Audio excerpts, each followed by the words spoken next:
go entertain yourself on YouTube. Coming to you to chat with you about my post-surgery experience from my bathroom.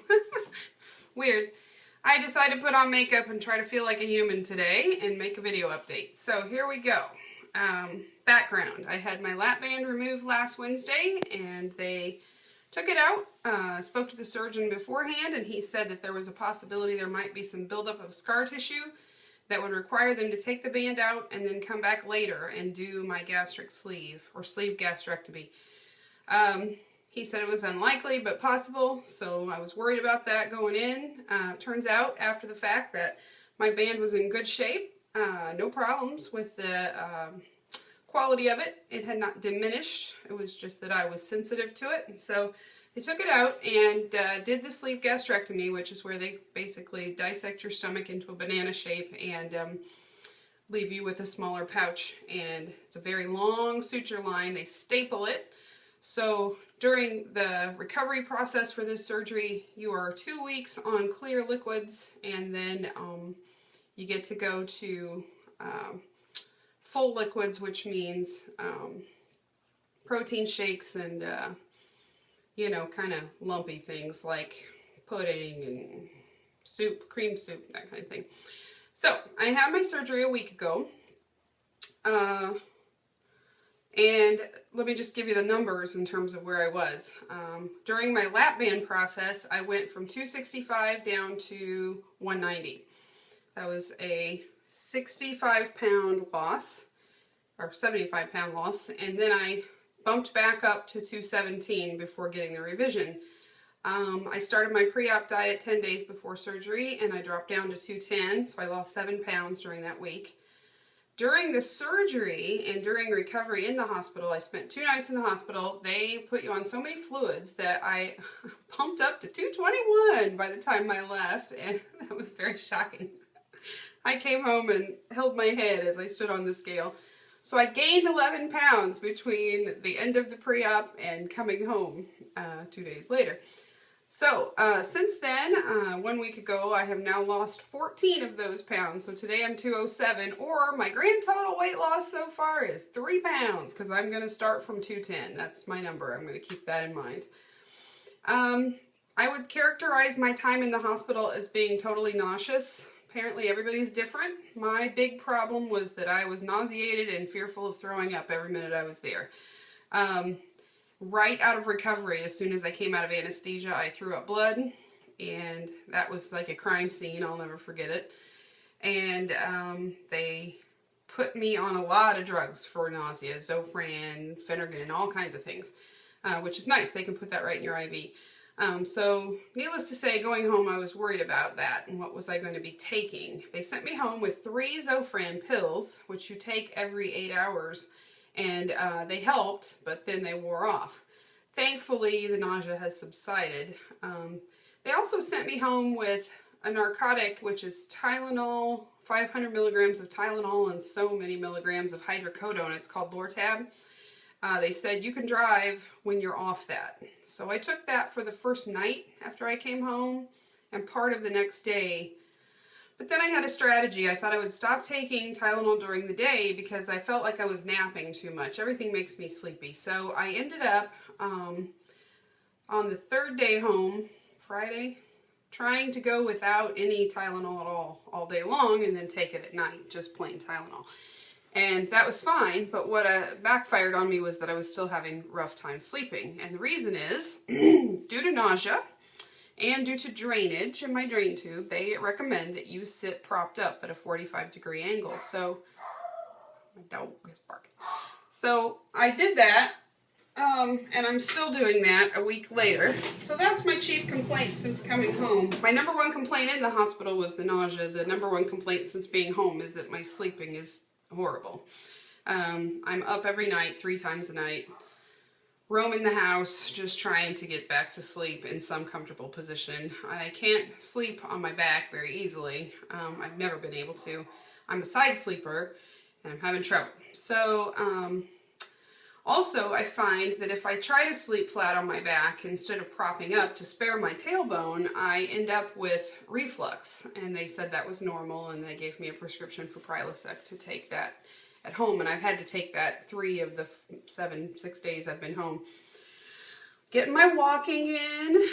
There's a lot to keep track of after this. You know, you get home and you feel like finally you're home and you can relax a little, but no, there's a lot to track.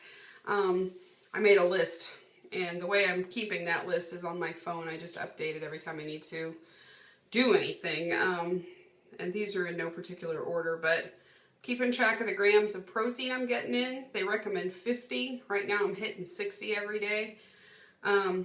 I have good protein powder, high quality stuff, whey protein isolate that I use. It's Dimetize Elite Whey Protein Isolate. And I also use Click to mix into that. I use 1 scoop of each, and that equals out with water to 31 grams of protein in a shake. And it takes me a long time to sip that.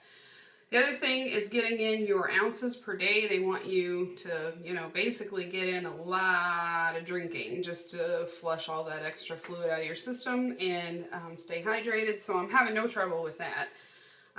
There's a multivitamin requirement. You have to take double what is recommended, 200%. And I have a good chewable that I like that's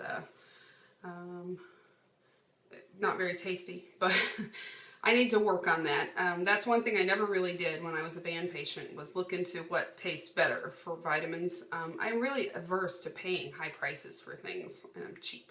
I don't want to pay what it costs for Bariatric Advantage, you know. I figure you can get it at Walgreens for cheaper.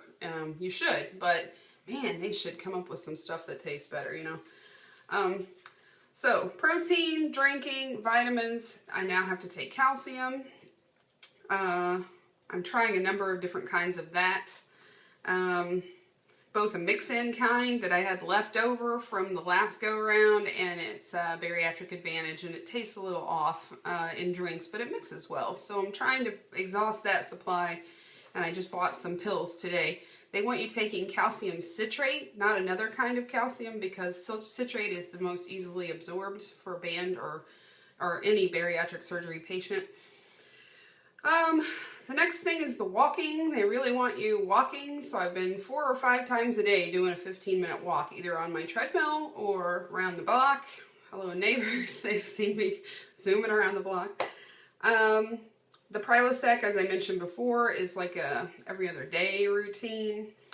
And lastly, it's all about the poop, y'all. I'm taking Miralax because it seems like, especially after surgery, your whole system goes on lockdown and you can't, you know, go. So I'm working on that. I'm taking the Miralax. It's kind of it's just a fiber booster to help you, you know, make it easier when you go. And so, you know, I've got all this stuff down on paper because the big news is tomorrow is my follow-up with my surgeon. And what I'm hoping to gain from that is moving on to the full liquid diet, where I can finally eat cream soup and smooth things like peanut butter or yogurt, because I'm really bored with the clear liquid diet. It's broth, it's popsicles, sugar-free, it's sugar-free Jell-O, and that's it. That's so boring. So needless to say, it is a chore. You think you're home and relaxing. It's not relaxing. It's about getting all these things done and trying to follow the rules. And the big thing for me is trying to incorporate it into your life in a way that means it stays with you and you don't drop these things one at a time thinking, oh, I can do without calcium or I can do without iron. That's not cool. You got to keep going with those things. It's important to your long-term health. The last thing I wanted to complain about, my chief complaint of today is I'm not sleeping well, so I'm solving that problem. I've got some ZzzQuil. I talked to a nurse. She said, try it. Why not? And this thing is attached to me. It's coming out of my side. This did not happen to me when I had the band. This is called a drain tube. It comes out of your middle. And I have to tape that sucker up every day I take a shower, put it inside a Ziploc bag and tape it down like Fort Knox, and you'll see there's some fluid in there, very little actually. They leave this drain tube in until your first post-op visit. And if it's draining in a color they're happy with, hopefully pink is a happy color, they'll take it out. And it's sewed in. You can't take it out. It's there. Here's the little pouchy doodah that catches all the goodies. Yuck. Sorry, that's gross, but I have to empty that. And this has been just such a chore. I do seem like I'm complaining, don't I? Hey, anybody want to have surgery? It's so much fun. Yeah, you can have a nightmare of stuff to track and a little pouch full of blood to dump out every other day. Anyway, it's draining so very little. I think it's probably likely that it's time for it to come out. Interestingly, when I tried sleeping on my side with this thing sticking out of my side, I angered it.